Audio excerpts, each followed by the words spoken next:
கொடைக்கானல் சாலையோரங்களில் மலைப்பூண்டு என்ற பெயரில் சைனா பூண்டுகளை விற்பனை செய்வோர் மீது நடவடிக்கை எடுக்க வேண்டும் என்று கோரிக்கை எழுந்துள்ளது. திண்டுக்கல் மாவட்டம் கொடைக்கானல் மேல்மலையில் பூம்பாறை, மன்னவனூர், கூக்கில், கிளாவரை, வில்பட்டி உள்ளிட்ட 10க்கும் மேற்பட்ட மலை கிராமங்கள் உள்ளன. இப்பகுதி மக்களுக்கு விவசாயமே முதன்மை தொழிலாக உள்ளது. இங்கு மலைப்பூண்டு, உருளைக்கிழங்கு, கேரட், பீன்ஸ் உள்ளிட்ட காய்கறிகள் அதிக அளவில் பயிரிடப்படுகிறது.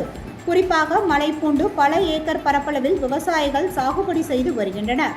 இந்த மலைப்பூண்டிற்கு மருத்துவத்தன்மை அதிகமாக இருப்பதாலும் புவிசார் குறியீடு பெற்றிருப்பதாலும் கொடைக்கானலுக்கு வரும் சுற்றுலா பயணிகள் மட்டுமின்றி உள்ளூர் பொதுமக்களும் ஏராளமானோர் வாங்கி செல்வதுடன் வெளி சந்தைகளுக்கும் அனுப்பப்படுகிறது.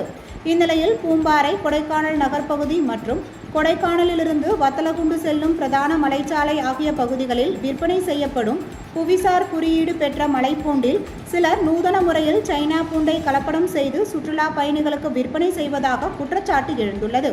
இதன் காரணமாக மலைப்பூண்டு என நம்பி வாங்கி செல்லும் சுற்றுலா பயணிகள் மற்றும் உள்ளூர் மக்கள் மருத்துவத்தன்மை இல்லா பூண்டுகளை வாங்கி ஏமாற்றம் அடைகின்றனர்.